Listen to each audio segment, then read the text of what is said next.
बरेच वेळा पूर्वीच्या आपल्या अगदी 10,000 वर्षापूर्वी लिहून ठेवलेल्या गोष्टींवर पेंटिंग किंवा कविता सुचतात. तेच तेच टॉपिक सतत यायला लागतात आणि आपल्याला वाटतं अरे काय हे, पण त्याच्यातून पण एक नवी एक ऊर्जा आलेली असते आणि आपल्याला ते छान वाटलेलं असतं आणि म्हणून त्याच्यावर सुचलेली ही कविता.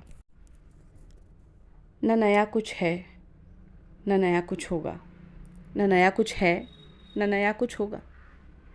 पुराने साही से अल्फाज कुरे दे जा रहे हैं, पुराने साही से अल्फाज कुरे दे जा रहे हैं. गढ़े सभी मुर्दे उठे जा रहे हैं, गढ़े सभी मुर्दे उठे जा रहे हैं. पुराने मोती चमकाए जा रहे हैं, पुराने मोती चमकाए जा रहे हैं. पर नई सांसों का असर तो होगा, पर नई सांसों का असर तो होगा. नए किस्से बंधे जा रहे हैं, नए किस्से बंधे जा रहे हैं.